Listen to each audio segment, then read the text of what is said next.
Good afternoon, everybody. How's everybody doing this afternoon? Cool. Thank you so much for coming out. Hold on, I want to turn up this mic a little bit. All right, I think that's better. All right, so welcome everybody to the first annual Community Pitch Day of the Hood Incubator. Could we just give it up for that right quick? So as you know, this is our capstone event of our Pre-Seed Business Accelerator program. We have 9 fellows here today who are going to be pitching their business ideas and seeking your support in some way, shape, or capacity. We have our fellows scattered, but just raise your hand. Yeah, stand up real quick. Be recognized.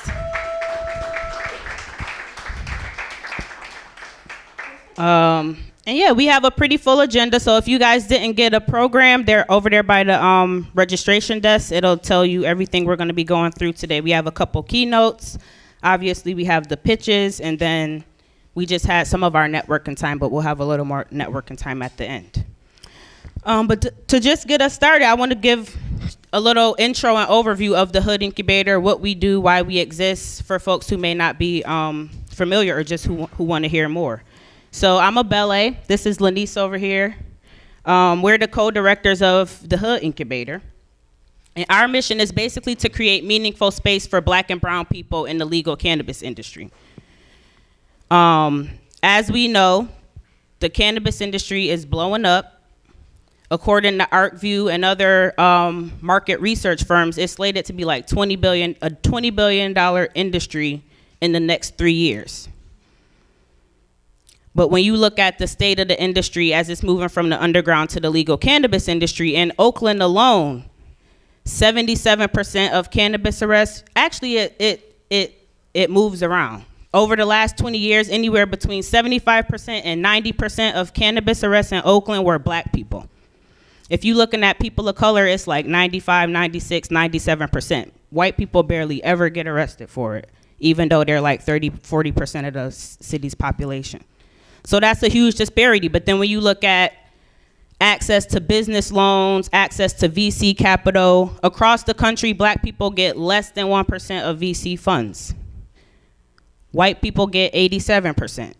So I know we got some white people in the room. I'm not trying to shade you out, but like these are the facts, these are the figures. This is what we're working against at the Hood Incubator. We're trying to create a world where the people who have been most harmed by cannabis prohibition actually have the opportunity to turn that tragedy into something positive. So that's what we're doing with our Business Accelerator program. Really looking to transition folks who are already in the underground industry.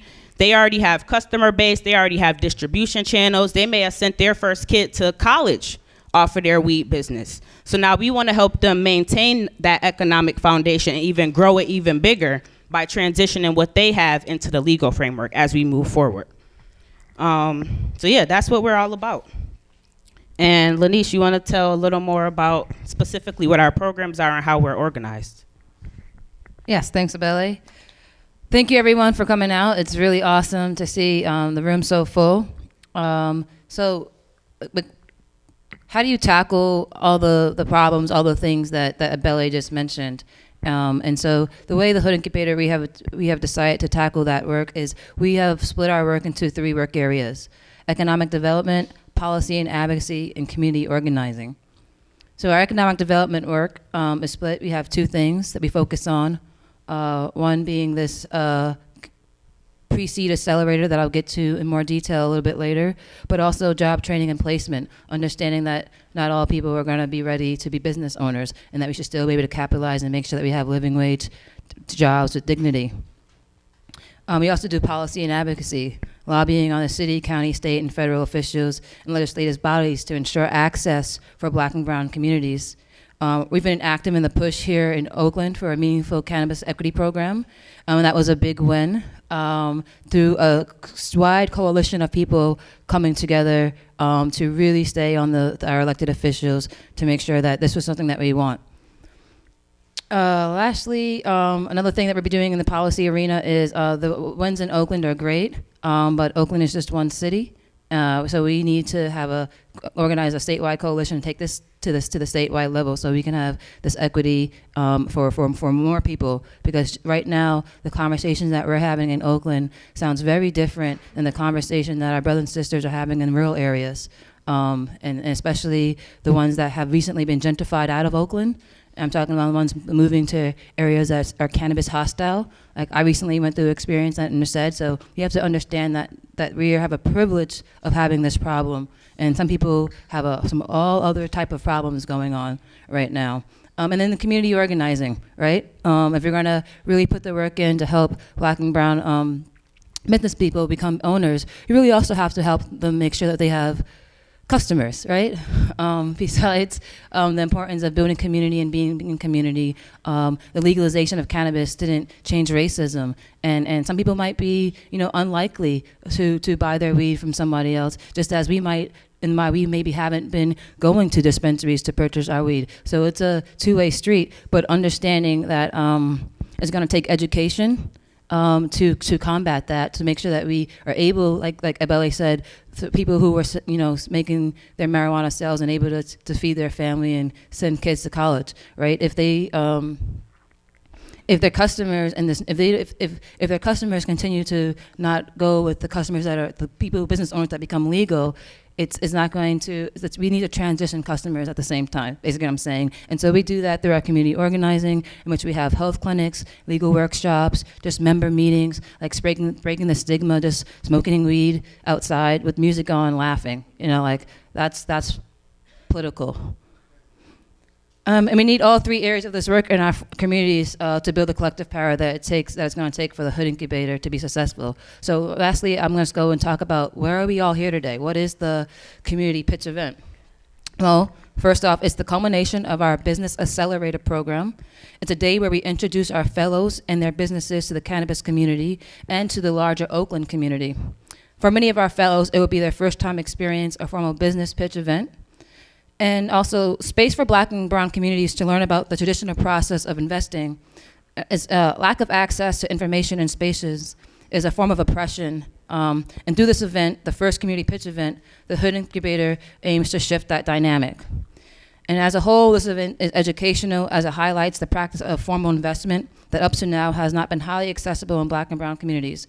We are working to build a culture of shared community and collaborative economics among the larger Black and Brown community. So we've invited a cross-section of people to the community to do that, because we know it's not just, like we said, it takes multiple people all coming together to work together. And so that's why we, into the room today, we have everyday community members, we have patients, we have cannabis business owners, we have community nonprofits, we have, maybe some, we have, and they had some cleanup today. Some elected officials were like, we wanted to be here, but there's a cleanup. So, I know, anyway. Cleanups are important, y'all. Keep the streets clean. All right. So thank you, Lanese, for just telling a little bit about what we do, why we exist. So now we're actually just going to jump into the program. But before we start rolling, we wanted to make sure that we take time to actually open up this space, honor the space that we're in, and just really give recognition to all our family members, our mothers, our fathers, our cousins, our uncles who have been victimized by the war on drugs. Maybe they got a record and they can't find a job now. Maybe they're in jail. Maybe they got killed over this shit, We want to make sure that we bring them into this space. And so we have a wonderful supporter and community member named Brandy Mack over here. She's a permaculturalist, a farmer. She has all these visions of how to create a sustainable world and create just sustainable life for our communities and just the world at large. So she's and if you were at our 420 party, she also got on the mic and she said she used to run ciphers and stuff. She's just all around badass. So she's here to honor us by opening up the space with a libation for all of us. So give it up, please, for Brandy Mack.